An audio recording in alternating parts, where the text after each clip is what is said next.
A really good morning to everyone and thank you for joining us today. I'm Jacinta Whelan and I'm a partner in the Melbourne practice at Watermark, and I'm joined today by all the partners at Watermark across our board practice, our executive search practice and our interim practice. On behalf of that group, I'm really delighted actually to talk about a really important topic. Today is on cybersecurity, and we're talking about the 5 things that directors need to know about cyber. And the hint being that they're not technical. We have engaged some interested leaders to share their knowledge with us today, and I'll introduce Claire Pales and Anna shortly. First, I wanted to acknowledge the traditional owners of the various lands on which we are all working today, and the Aboriginal and Torres Strait Islander people who are participating in this webinar. At Watermark, we look to bring various topics that are pertinent to our client and our candidate base to you. We host a host of sessions across the year. This is one that's focused on our board audience. We're working on a series of topical subjects for next year into that audience, but there's none more contentious and highly top of mind than cybersecurity at the moment. You know, the recent Optus Medibank hacks, we've been told, affect up to 50% of Australians. And we wanted to explore this from a board perspective. And as such, we're delighted to have 2 experts in the field. I think, Ali, we might have a screen so that I can introduce Anna and Claire specialise in cybersecurity advisory services to boards and executives across the public and private sector.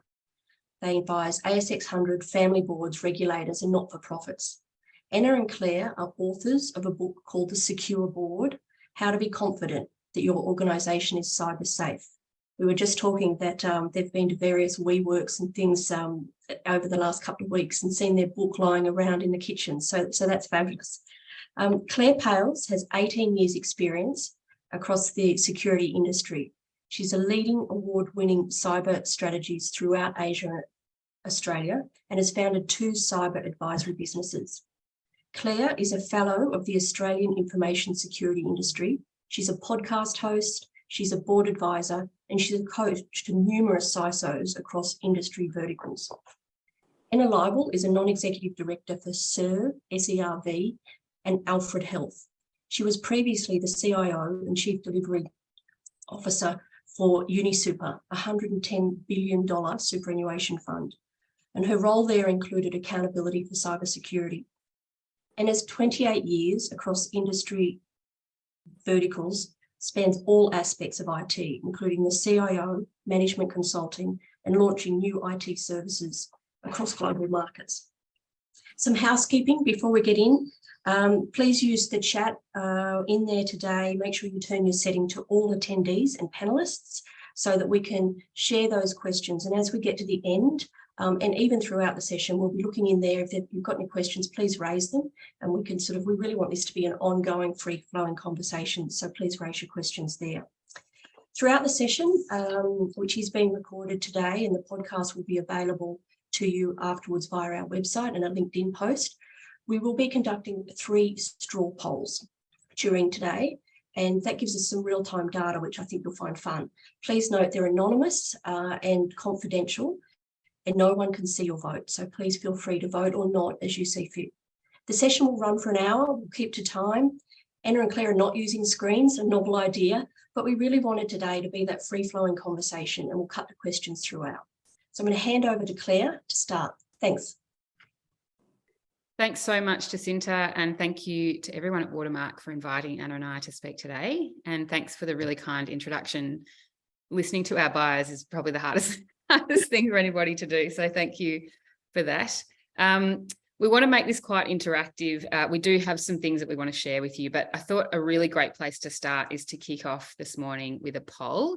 And the poll question that we want to kick off with is, how confident are you in your organisation's preparedness for a cyber event? You can just choose one, and we'll give you a moment to choose your answer. And as Jacinta said, it's completely anonymised. Nobody knows what you've said. So maybe just have a think about how confident you feel in your organisation's preparation. We'll give that a moment. We get the answers straight away. So when Ali gives us 30 seconds or so, she'll put the answers up that we can see and we'll share with you. Okay, so it's very balanced, I suppose. So majority of people have either said that they lack confidence or they'd really like some help with their organisation's preparedness. Got about a fifth of people who are very confident, which is awesome. And about a tenth of people who are not really sure how confident they are, which is not unusual because it's a really complex topic and obviously something that Anna and I are very, very passionate about. So for the 2/3 of you who lack confidence or need a bit of help, that's pretty much the majority of people we speak to as well in relation to cyber across boards and executives. So thanks everybody who voted as well, because it's a sensitive topic. So Claire, Jacinta. Yeah, that leads us to our first question really, is how important is it preparation when it comes to a cyber incident response? So the question we asked this morning around confidence is really built on Anna's and my idea that preparation is the key to building that confidence and having a much broader cyber literacy than most people have today. So the preparation or front-ending all of your ideas and decisions and knowledge around cyber means that going into a cyber incident, everybody hopefully is a little bit more confident about how it might play out. Now, every cyber incident is going to be different. Every organisation is different. And if you're on a board of multiple, if you're on multiple boards, every time one of those boards has an incident, it will play out differently to the other. Industries are different, regulators are different, and understanding all of those different facets of an incident long before you're actually getting a 2 a.m. phone call about one is where you can build the confidence around managing cyber risk. We've seen lots of boards of late become quite panicked and quite concerned around the cyber maturity and the posture of their organisations because of what has played out with other businesses. And we really want to see boards having those conversations early. So not to panic, but to have a very measured, open conversation about the cybersecurity positioning of their organisation and how prepared they are as a business. Sometimes preparation might mean some very formal incident response rehearsals. It'll mean a very formal plan. It might mean that the board is heavily involved. It might mean that the board just get updates every now and then. But for an executive and a director, knowing how that will happen, whether or not they'll get updates, how regularly they'll get updates, all of those types of decisions and agreements can happen in that preparation phase so that when you're in the face of a crisis, you know what to expect, because a lot about confidence is about having that knowledge or lived experience of something. And whether or not that's a rehearsal or a real incident, both of those things can help you to grow much, much more confident. And it's probably a very overused analogy, but if you think about a fire drill and how rehearsed they are, and you know, lots of people get a tip off and end up at the coffee shop and not walking down 37 flights of stairs. But the idea is that everybody knows there's someone wearing a cap. Everybody walks down the stairs and gathers somewhere close by in an open environment. And even though everyone knows that, we still rehearse it. We still prepare for a fire that actually may never eventuate. But we want to know that if it did, everybody would know what their place was, what to do, you know, how they would get updates, who they'd need to speak to. It's exactly the same with a cyber incident, knowing who you need to speak to, building that early relationship with your security leader, knowing what the incident response document says. Everything that can be decided long before a cyber incident happens builds confidence, but also allows, hopefully, for a much smoother playing out of a cybersecurity crisis. And I guess I'd add to that before I hand back that not every cyber incident is a crisis. And so that preparation phase also helps the board to understand some things are don't necessarily have to be elevated to the board level. And if it does come to the board, often it's because the house is on fire, metaphorically speaking. Thanks, Jacinta. Thank you, Claire. Anna, I might ask you, how much do directors actually need to know about cyber to manage the risk? Because I think sometimes here there's you freeze with the unknown. and people don't understand it enough. And because of that, then they don't do anything about it. So how much do you actually have to know about cyber to manage it? So when we wrote the book, we actually talk about directors having 70% of the knowledge they already need to govern cyber risk. So you can apply the same approach and techniques that you do to managing and governing other risks as you can to cyber. The 30% remaining is where we need to build our literacy around that. And today we'll talk about how to start building that and the things that you need to do. I think that cyber is obviously a technical topic, and then on top of that, the consequences to a business are so significant that that can make it quite daunting for directors. So if we think about an organisation that goes through a cyber event, I think from a board perspective, it's thinking about what should you have known about and what questions should you have asked. And so the first thing is that directors need to do is really understand the risk. And our lens always naturally goes to a technology focus around the risk. But there's actually many other contributing factors to cyber risk. The first one is culture. It's managing our third parties and how we actually assess and then onboard and continue to manage partners in our space. It's also thinking through any activity around mergers and acquisitions and looking at cyber as part of due diligence for that.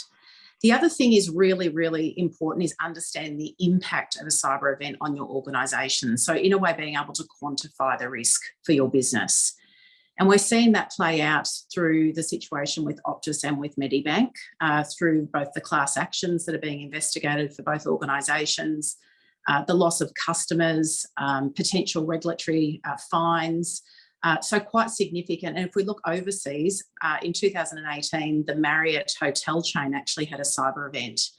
If one of the 4 class actions against them actually goes through, then the Marriott estimates that it will cost them $13.65 billion.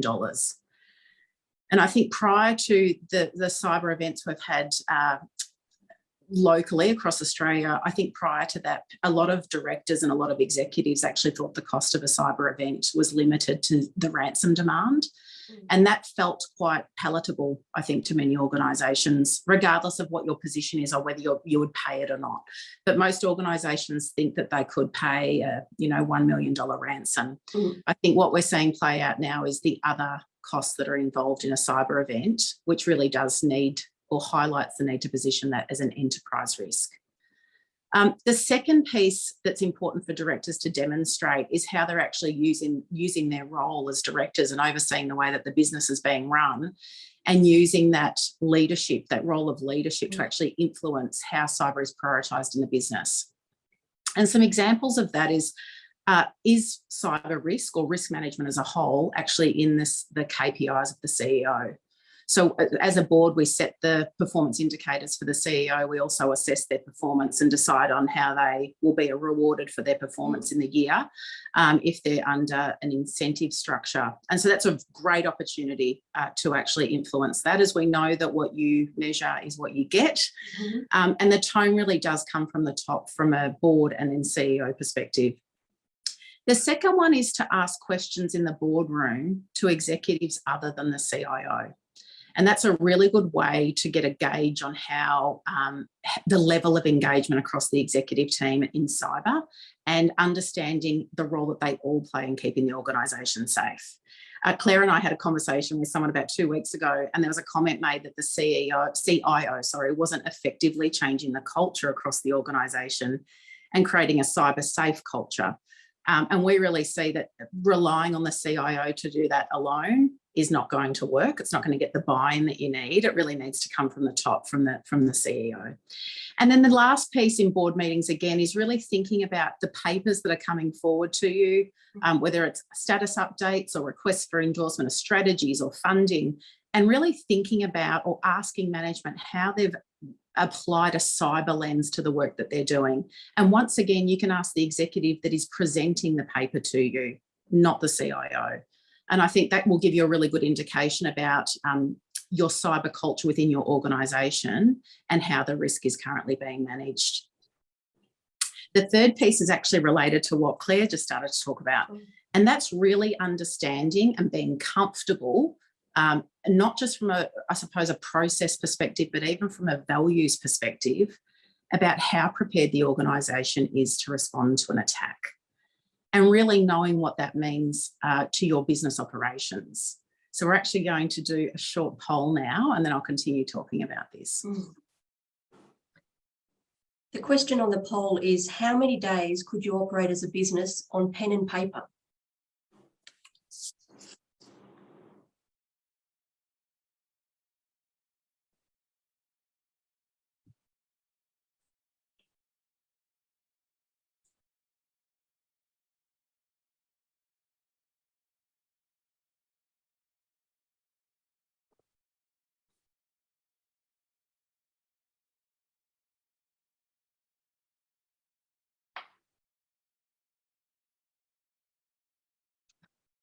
Some interesting responses there. Yeah, Anna? Yeah, terrific. So 19% of respondents have said for 1 day, 25% of respondents 5 to 7 days, 17% have said over 7 days, and 38% are unsure. And one of the things that I refer back to is when we all plan for Y2K, it's not dissimilar. You're not going to have access, or you have to assume you're not going to have access to your contact list for your staff, your employees. You're not going to have, we rely on technology so much now. We thought about how we're going to contact our staff, suppliers. We might want to go and look at a vendor contract. For example, the policy for our cyber insurance. You have to assume you're not going to have access to those documents, and think about how you might service those or access those in a different way. And so thinking about how long your business could operate on a pen and paper, just to share one example of an organisation that we've worked with, it was a medium-sized business, a window manufacturer. And we worked with the executive team, and the executive team said they would be okay for at least a few days, maybe over a week, because they've got all of their orders printed and they could keep making the windows. And it was actually the CFO that highlighted they couldn't actually invoice work. They couldn't do any new quotes. They also probably couldn't contact their customers either. And so they might be able to keep delivering the orders they already had in the pipe, but they wouldn't be able to fill the pipe. And that would have a financial consequence on the organisation quite quickly from a solvency perspective.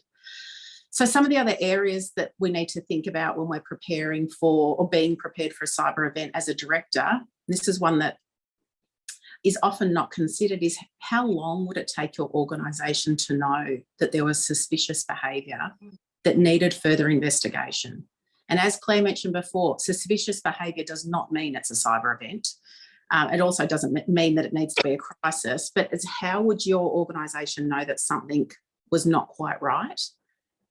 And what we sometimes find is that even if organisations have got the right monitoring in place, they actually don't have staff that are on call to respond to events outside of business hours.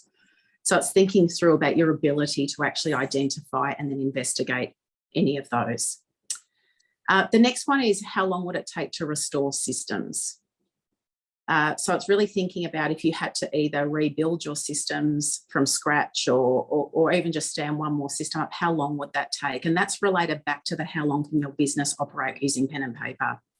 Even when Toll went through their cyber events, and it was really unfortunate they went through too, one of the key things that was front of mind for the board was actually solvency. And as I mentioned, back when it happened to Toll, we weren't really thinking about the breadth of consequences of a cyber event. And I think now that we are, so that's very, very positive. But if we also reflect on the 2 recent cyber events, it's also being, as a board, really comfortable with the communications plan. Who's going to be in front of the media? I don't think before our recent attacks, people actually thought that it might be the CEO. I think they probably thought it was going to be the CIO, or maybe there wasn't a lot of thought given to that at all. But it's really thinking about the number of different parties that you need to communicate with, and you can't expect 1 or 2 people to manage that.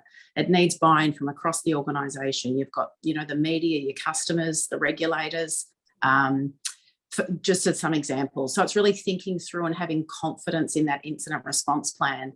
And that's why Jacinta, for us, we highlight you don't need to be technical. A lot of the things that the questions that you ask in your experience from your corporate career and now as a director is very, very relevant to making sure that your organisation has thought through different scenarios, and that as a board you're comfortable with your response planning.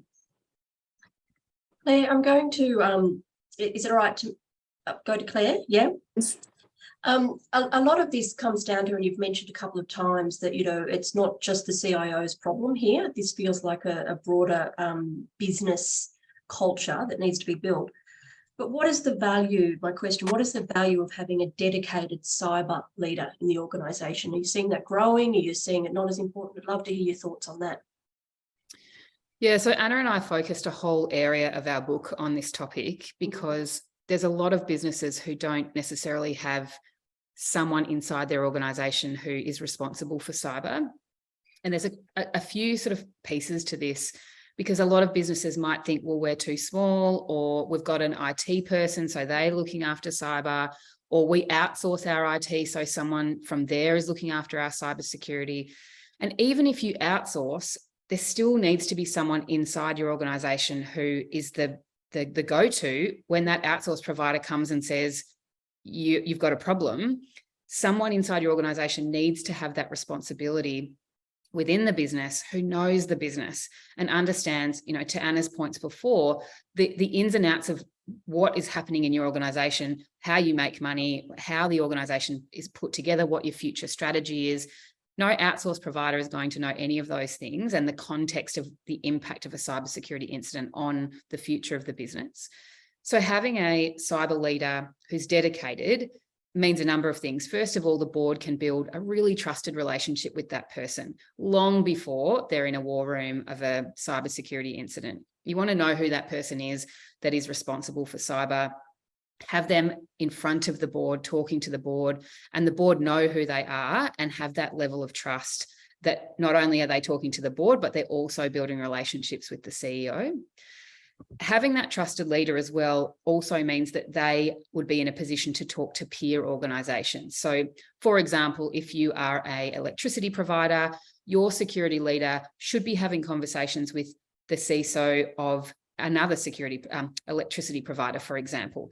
Building that industry network, it's not commercially, it doesn't commercially impact an organisation to have those conversations, because your security leader can learn from and share experiences with their security leader. Again, can't be done if you outsource everything. And it allows your business to learn from the incidents that other people have gone through as well. And the other part too is that, as boards know, no matter what industry you're in, there is some level of compliance that you need to abide by, whether or not that's the privacy laws, or if you're in finance, then there's APRA, or there's a multitude of regulators and laws you need to abide by. Having someone in your business who understands how your business operates and how that compliance regime needs to be put together means that the board can have a really strong conversation around what's important from a compliance perspective and then what's important from a security perspective, because they are two very, very different things. Compliance can mean that you are complying with a law, but security often can be part compliance, but also part good, secure practices and hygiene for your business that a compliance regime may not demand of your business, but that your business wants to put in place for the protection of their own customers and intellectual property and the like. So that person inside your organisation being dedicated to your business is the same as having a CFO and not just relying on a banker that's outside the organisation or a payroll provider. Having the subject matter expertise that knows how your business works and can be contextual in the face of a crisis is incredibly important. And I do absolutely understand that not every organisation can afford or needs to have a chief information security officer, but inside your organisation, having someone who at some level is responsible for cyber and who is skilled in cybersecurity is important, because we have seen organisations where it becomes a bolt-on to someone else's role, and that can mean that they may not have the skills or the opportunity to train, and yet they're holding the responsibility for that. So it's definitely an area that businesses should be looking at. Sorry. Yeah. Can I jump in? We're in the business of talent here at Watermark. So my brain goes straight to, is there enough talent? You know, everyone must be looking for this, you know, and in a talent type market. What are you seeing and hearing as you talk to companies about finding this talent? Yeah, so it's extremely challenging at the moment for a multitude of reasons. Obviously, it is a highly sought after skill set. So if a security leader is in a job, they're under a lot of pressure at the moment from their board, from their CEO, from their peers in their executive teams, because a lot of people are pulling at them for information. So those CISOs that are in roles are challenged to keep up with what the organisation needs and to keep the organisation secure. Burnout in our industry is massive, and we're actually seeing some leaders exit the industry from operational roles, which is really something that we're watching with great concern at the moment, because the pressure on these roles is incredible. And so we need to look after these people because they're so important. They're very skilled, smart, knowledgeable people, and they get paid a lot of money because they are working around the clock and they're protecting the organisation. So the 2 or 3 major trends I would see are people burning out and leaving the industry, the salaries skyrocketing, and that's been a pretty steady increase over the last 2 years. And we're just not seeing enough people coming up through the ranks who have the strategic but also tactical skills to manage the day-to-day as well as to manage an incident. So sorry, that wasn't very good news. Yeah, Claire and I, for everyone listening, Claire and I have talked about this topic a lot of talent and how we do this, given both of our interest. And, it's probably a conversation for another day, but because of that rare skill, ability out there in the market, there's a lot of success, or the place that you might have to go is start to build this talent. It's a skill that's a newer muscle that's being flexed. So it's not as though people have started their career and, you don't start as a CISO, but if you're a senior CIO, you're probably just picking up a new skill and a new muscle. So if they're not in the market and waiting and they're expensive, you're probably going to have to think of programs to grow your own.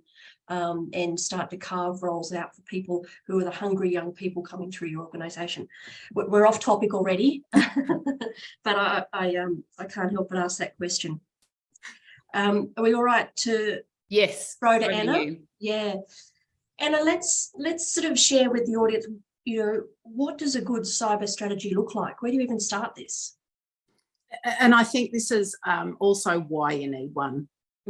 So I think the first piece is, and this is what is different about cyber versus other risks and other types of compliance work, is that cyber risk continues to change. So we're making so much change within our environment now because of digital transformations and just how reliant all of our businesses are on IT. So every day we're doing new things within that environment and making changes. So what I've observed is that directors find it challenging to understand why there continues to be penetration test results. So you basically pay a third party every year, that might even be your internal auditor, to try and hack into your systems. And every year you keep finding things. Now that's normal because you're making changes to the environment so much, but often that can be hard to get your head around. And the other piece is that being compliant actually doesn't keep you safe. And 2 really good examples is that Medibank and Optus are actually both in scope of the Security of Critical Infrastructure Act. So they're part of that legislation. The legislation sets, I suppose, a bar around what the minimum standard is, but both organisations have still been through very significant attacks.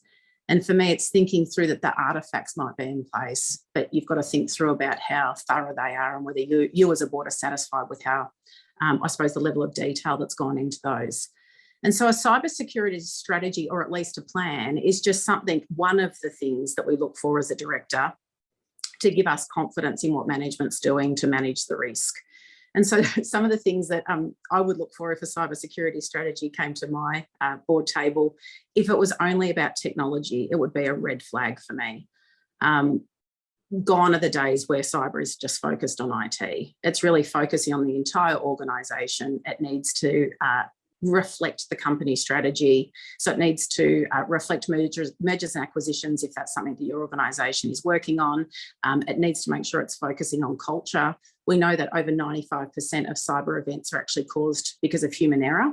So we should be focusing on the role that all of our employees and anyone else who has access to our systems, making sure that they understand the important role that they play in keeping that safe. So the other piece is, I suppose, that cyber is not all bad news for a business. It can actually be a strategic enabler. So there are businesses that are using this as a point of differentiation against their competitors. So from a strategic perspective, really thinking through it, I hate to say through a negative lens, but a risk lens, but also through a positive lens. The other piece is, and often this is challenging to articulate, but what will be different when the strategy has been implemented? So if it's a 3-year strategy, what's going to be different? And I would be looking for that management to articulate that year by year. So at the end of year 1, the end of year 2, and then the end of year 3. And the other thing that we should be encouraging the team to do is refresh, or at least go back and review the cyber strategy every year during those 3 years. Just to make sure that it's reflecting any emerging threats, but also any regulatory compliance requirements that have come up during that period as well. But I thought now might be a really good time to do another poll. So what we're looking for now, Jacinta, would you like to ask the question, or do you want me to? Yeah, the question here is, what would make you feel more confident to manage cyber risk? We'll let you put in here, and then we've got a couple of questions. We might jump to some of those questions. What I heard you say there, Anna, that I've written down is being compliant doesn't keep you safe. That feels like a tagline almost of, because I think often you can think I'm doing what I need to, I'm doing the minimum, and that should be enough. But I hear you say it's not enough. No, and so I think a really good example is whether it's, you're meeting the Corporations Act, or, the requirements of being an ASX listed company. All of those are quite clear on what you need to do to meet or be compliant. And with cyber, I think what it's highlighted is that the Security of Critical Infrastructure Act has got very clear requirements about how prepared you need to be, but it doesn't really talk about the things that need to be part of your incident response planning or the simulations that you run, for example. Let's get to the responses here for what would make you feel more confident to manage cyber risk. Great. So the highest we've got there is 57% of respondents are saying regular board cyber education. Boom, boom. Bum, bum. We've got a book on that. The next one is that 30% of the respondents have said more time with the cyber leader. Yeah. Claire's touched on this already. The role of the security leader, they hold so much accountability. And even if I think back at my last corporate role, the security leader had to say no to the CEO at times, had to answer quite uncomfortable questions from the board. So I think getting to know them is really important, and building a relationship that's really based on transparency and trust goes a really long way. And then our third and fourth response have both got 6% each. So a technologist on the board is one of the respondents, the next response, and then more regulation or government requirements is another one. Overwhelmingly there, close to 60% of people said that education piece is what's needed at this point in the cycle of cyber. So that's really interesting. The technologist on the board, it's a small response there, but we are often asked about diversity on boards, and we've got a board audience here. We don't see the requirement as much for a pure technologist to come on the board as one of their skills matrix that they're asking. Have you got a comment on that, or do you see any trends changing there? So trend-wise, not really trends at the moment, Jacinta. I think there is still mixed views on whether you need a technologist on your board. I do actually think it depends on your business, the type of business, the industry you're in, your risk appetite. But I really see tech as a whole, so not just cyber, but technology skills, is the first piece, enabling your company strategy. So it plays a really critical role in what you're setting out to achieve, whether that's within your business or growing your business. The second piece is managing IT risk. And if we use Optus as an example, if the cyber event's been caused by an API, as the media is telling us it is, an API sits outside of the accountability of the security leader. It's actually another part of IT. So I sort of think IT carries a lot of risk. And then the third piece for me is the financial investment in IT. And so for most of the organisations that I've worked in, IT is in the top 3 line items of the company budget. And you're making very big decisions around how you're spending that money and who you're partnering with to spend that. So I think the board oversight of those 3 elements is something that many of the boards that we talk to are looking for. I'm not sure if you wanted to add anything, Claire. Yeah, what I'd add too is one of my concerns about having a technologist on the board is that when the security strategy or the tech strategy or a digital strategy for that matter comes before the board, we don't want every board member looking down the table at the technologist. We want, I guess Anna's and my vision is for this rising tide to lift all boats. We want everybody to have this level of literacy in the same way that you wouldn't have someone on the board who doesn't understand how to read a balance sheet. You have to have everyone around the table who has that level of comfort. It's going to take time. And I know that lots of directors are accountants and lawyers and from operations and come from long histories that bring a lot of valuable expertise to the boardroom. But having just one technologist or someone who's done a cyber course on the board isn't enough. I know it's going to take time, but we need everyone around that table to have the same or a similar level of baseline thinking. And then as with other things in the talent matrix, some people will have slightly more than others. But in terms of trends, what we're seeing in the States is that the SEC is starting to really look at this new area of board talent matrix around cyber and having these regulated demands on the level of cyber experience and expertise that each director has. So in order to be a director on the board under those SEC regulated entities, you will have to have a level of cyber expertise.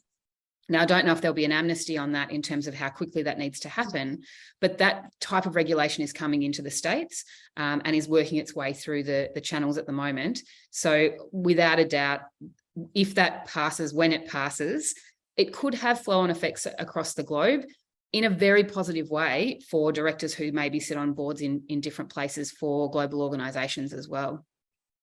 While we're on that global question, that's the States. Is there anything else sort of around the globe that's standing out of, regulation or director training?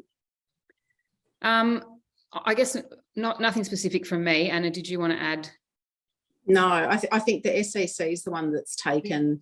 So that's a bill at the moment, but they've taken it to a different level. They've provided a lot more clarity around what they're expecting for that sector. But we are seeing, I guess, in other countries as well, very similar courses that you can do to what you can do here in Australia. But the level of exposure of companies in other countries to cyber attacks, I think, has been for longer. So the States and the UK and Europe have been exposed probably for more than a decade to much grander scale incidents than maybe we have in Australia. So their experience as directors may be greater just through living through cyber incidents far more than maybe our directors here in Oz.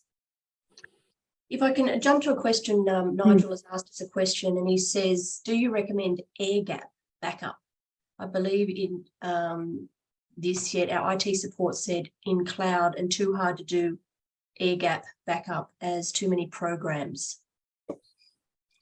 Yeah, I'm happy to touch on that quickly. All right, Jacinta.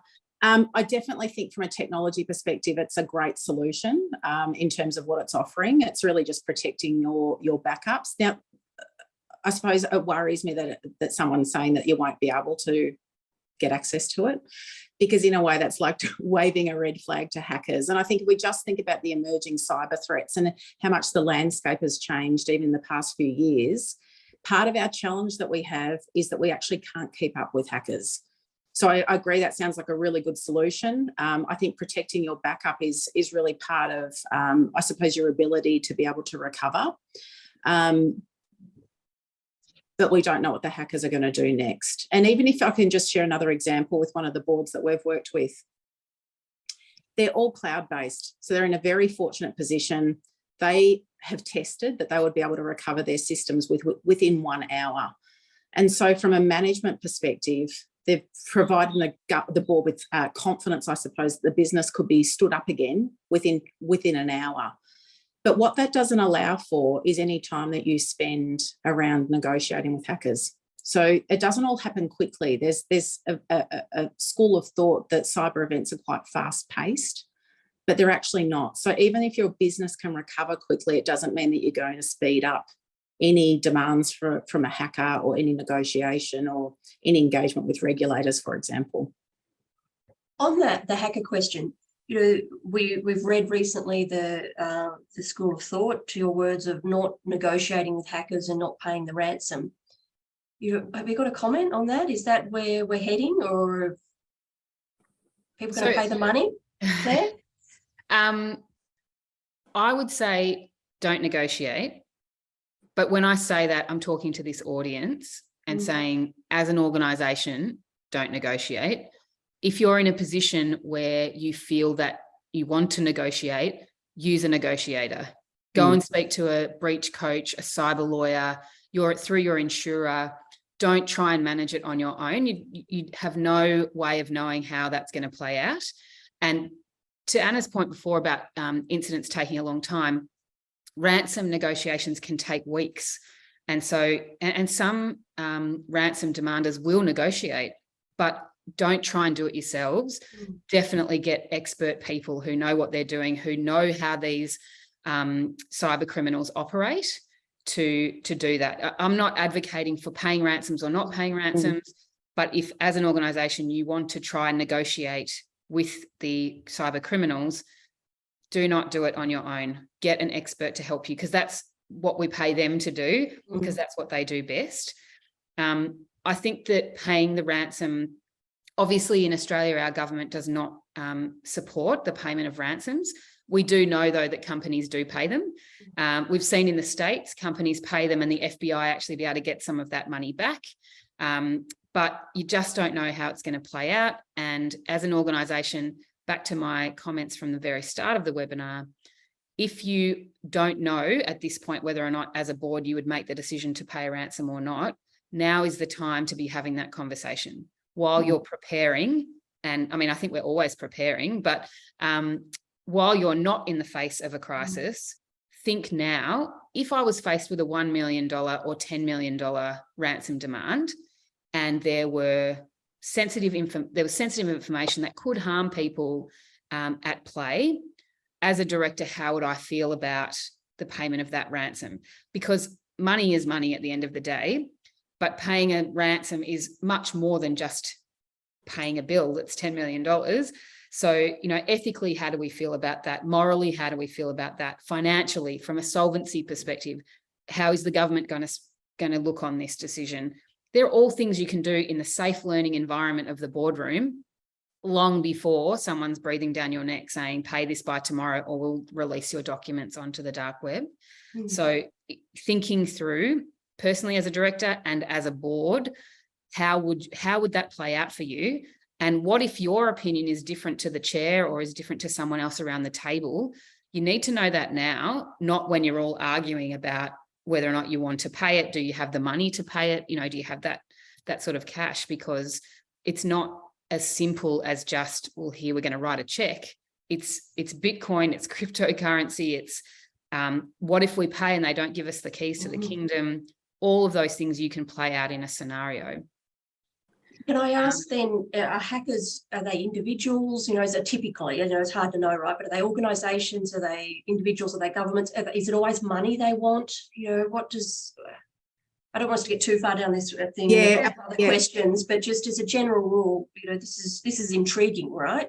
So hackers they've got supply chains of their own. They've actually created an industry out of this where there's different parties that play different roles. So there's good hackers that are good at getting into the systems, and there's good hackers that are good at, I suppose, demanding ransom payments. So it's those sorts of things. So they all work together to do that.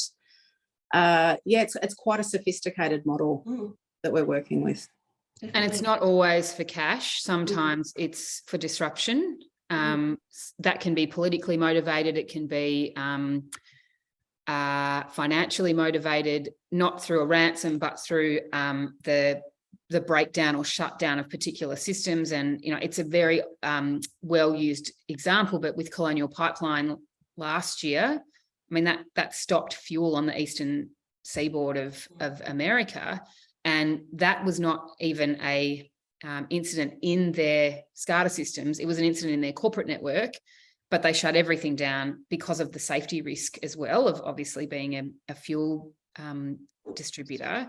So thinking through as well, whether or not if you had an incident if you're in an operational company and you had an incident in your corporate network or in your finance systems, would that cause you to shut down, for example, a manufacturing plant as well? You might need to think through those decisions early as well. So yeah, it's a really tough one. Another example, Jacinta, is the ANU breach. So hackers took about 20 years of data of past students and employees. And I mean, I'd never thought about it before, but most of our politicians went there. A lot of our senior business leaders went there. They've actually never done anything with the data that we know of. And so there was never a ransom demand. They've got access to that data, and as yet, nothing's been done with it that we're aware of. To both of you, I've got a few more questions, and then please put questions in the chat as you're watching. But what are some of the questions that directors can ask to their executive leaders out in the business to increase their confidence that the business has got this? Did you want me to go first, Anna? So I'll give you three. Mm-hmm. So one for me is really around the board having confidence that the executives responsible for data in the organisation know what sensitive data is being held, and that the board can then understand what that data is and why they're holding that data as well. Because we've certainly seen clients and peer organisations in the last few months looking through their data now thinking, do we actually need all this information? You know, do we need people's dates of birth? Do we need to know their address, or could we just get their postcode? You know, we seem to gather these big lakes of data, but do we need that information? It's lovely to be able to mine that data for advertising or for marketing, but if we've got that data, then we're exposed as well at times. So what have we got? Why have we got it? And how long have we kept it for? And how are we keeping it? You know, is it in Australia? Is it not in Australia? Is it all in one place? Is it segregated off? You know, those questions around that data are incredibly important. And is there some data that gets treated in a different way to others is a good question too. And Anna and I have had a few workshops with companies who treat some data differently because it might be a VIP, but actually at the end of the day, all your customers can end up being VIPs if their data is going to be exposed on the dark web. The second one I would say is who has access to that data. So are there third parties who access your information? In your staff, does everyone have access to sensitive information, or do you have that really kind of contained to the need to know people in the business? And are you logging and monitoring who's accessing certain information as well? And the third question I would suggest that the board are asking is to the CISO or to the CIO or whoever is managing cyber risk in your business, what's keeping them awake at night? Because the board might be awake because of solvency or because of regulation or because of performance, but that CISO might not just be awake at night because they're not meeting compliance obligations. Whatever's keeping them awake is probably the thing that we should be most concerned about, because they know where all of the bodies are buried. They know the risks across the whole business. So what are they lying awake at night stressed about? Because that's probably an area that the board needs to understand a bit better. What would your three be, Anna? I'll probably just share two, but one of mine is how is investment allocated to high risk scenarios? And I was actually reading an article yesterday where I read that it would take a gutsy CFO to say no to a funding request about cyber. And for me, even I don't think a CFO, particularly around the cyber space, should be able to make those decisions in isolation. I think as a previous CIO, having the accountability for the cyber risk, if I was asking for money, I'd want the opportunity to be able to articulate the risk if that budget was not approved, or if I was given less money than had been requested. But if we link it back to the conversation we had earlier today, it is also around the CEO being aware of those decisions that are being made and being comfortable with the consequences of not doing some work in that cyberspace. And then the board's also got the opportunity, when you're asked every year to approve the budget, and I'm really talking now, I suppose, about the capital investment, the project investment, is what didn't we approve and why? But if you can think through how they're prioritising the investment around, I know it's always natural to want to spend money on new, awesome strategic projects, but we also need to balance that out with investing in risk projects as well. And the other one that's often a blind spot is what happens if a key supplier is attacked? So how prepared is your organisation if your critical partner is actually impacted by a cyber event? And we don't really always think about that because it's outside of our control, but they can have a significant impact on our business. So it's thinking through what services you offer your customers. So whether they're physical services or digital services, what would be impacted if you couldn't access a supplier, for example, if they'd shut their systems down. And I think a really good example of that was the payroll provider Frontier, who had a cyber incident last year. They had to shut their systems down, which left many of their customers either not able to pay their employees or they had to make payroll payments manually. And so really thinking through as part of your incident response plan, it would be your organisation most of the time facing the media. So it's actually a reputational risk to your business. And then on top of that, what impact would it have to your business, whether that's your customers or your employees, and what mitigation plans do you have to have around that? Fabulous. I've got a couple of questions, so we might move to those. Simon asks, the information is one part of where we can be sort of attacked, but sometimes the greater damage is the reputational risk. Can you talk about that? Yeah, I'm happy to start, Claire, if you want. Sure. Yeah, I couldn't agree with you more. I think, and I hate to keep harping back on it, but unfortunately it's taken 2 significant cyber events within our own country for us to start realising the impact of a cyber event on businesses. There's mixed reports, I suppose, and it is all hearsay that between 10 and 50% of Optus customers have actually left the telco provider, and even the class actions. I think this is reputational damage that is going to be hard to recover from. And if we think about the Marriott cyber event was actually inherited as part of an acquisition that they did, and all of that became public. Now, once it was released in the media, their share price dropped 5%. So basically the public lost trust in them in terms of their, I suppose, how thorough they were in deciding on who they were going to acquire. But they also estimate that they've lost $1 billion in revenue due to diminished customer loyalty. So it's also not, I suppose, just losing customers. It's potential new customers may not join you either. I guess I'll just quickly add to that too. We saw Woolworths hit the press last month because my deal was breached, and they'd only bought my deal 3 weeks earlier. So if that cyber incident had have happened 4 weeks earlier, Woolworths would potentially never have been in the press, particularly for that particular cyber incident. So, and I guess the flip side of that too is that you might not see all those things through due diligence in an M&A process, but it does highlight the need to really put cyber into your due diligence process with mergers and acquisitions.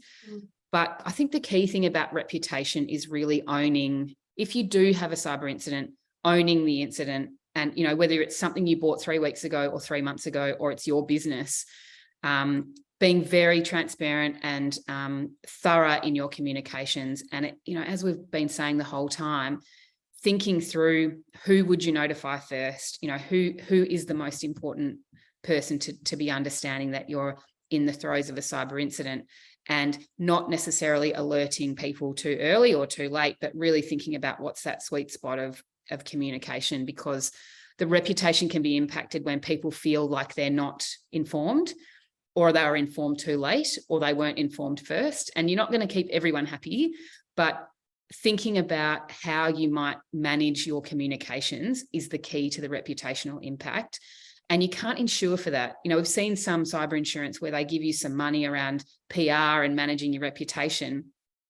It's very difficult to ever recover from that, as Anna said, and no amount of money necessarily poured into reputational impact is going to get it back for you. Yeah. To both of you, a lot of people on the call are probably directors on a charity. So, a lot of people are really committed to not just their corporate giving in terms of boards, but charities. So, there's cyber risks on the donation platforms that are operated by third parties, that stream through to the revenue of charities. Can you talk about charities per se or not-for-profits? Is that different? Is there, you've already talked that you need to care about what your third party is happening, but maybe just talk a little bit about charities and what you see in that space. Yeah. Do you want me to kick off, Anna?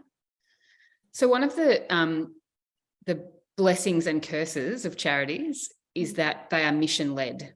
So every dollar they spend, they want to spend channeling that money into whatever their mission is, whether it's a health issue or a mental health issue or children or animals or whatever it is. They have to be very, very clear on where every dollar is going. And not always are those dollars going into tech, or are they going into cyber for the purposes of this call. And the balance there is incredibly important, because the data that some of these charities collect about people can be incredibly sensitive, especially health information or mental health information. It can be very similar to what some of our for-profit organisations gather. And so I guess what we try to encourage is having a strategy, having someone in your organisation who's responsible. If you're using third parties, really understanding what the third party's information security values are. What do they have in place from a security perspective? Because a lot of charities do use lots of third parties, maybe for their merchandise or for collecting donations, or they use a lot of volunteers. Having a very clear set of principles around how those people gain access to your information and into your systems. Even your volunteers, they might not be being paid, but they might have access to a lot of information. So as a charity, really thinking about what can you carve out of your big bucket of money that you want to put towards your mission. Spending money on technology and on cultural processes and policies around cybersecurity is mission spent money, because you're protecting the very people that your mission is there to protect. Anna, would you add to that? Only one quick point, and that is to, I suppose, a suggestion to not make assumptions around what you've actually contracted your third-party IT providers to do. We often find that there's an assumption there that either they're doing monitoring, and sometimes they might monitor your networks, but it's actually not monitoring for suspect behaviour around cyber. And also that there's assumptions around that you've contracted that vendor to actually provide cyber investigation, I suppose, and incident response services for you, and often that's not the case. And sorry, I would add one more thing to that. Sorry, we've seen companies tripped up before where the third party will say, yes, we're monitoring that, but they're only monitoring it between 9 and 5, Monday to Friday. So just be really, really clear about what your expectations are as a customer to a third party, and what's in your contract, which I know feels like it's just administrative, but at the end of the day, it can protect you and your reputation if you put things in place early, and really being clear about what you need from that third party, whether it's your tech provider or it might be someone who's doing a service for you. What information are you sharing with them, and how, if they're monitoring for access to that, for example, that they're doing it 24/7 and it's not just in a window. Yeah. Sorry, I know we're out of time. Yeah, we're nearly out of time. I want to thank you, but there's one question here, which, when things become personal, they become very real. So as directors here on boards, what about the information that the company's holding about the individual? They might have asked for your vaccination certificate or your, passport, whatever they might have. What can directors be doing to ensure they're safe?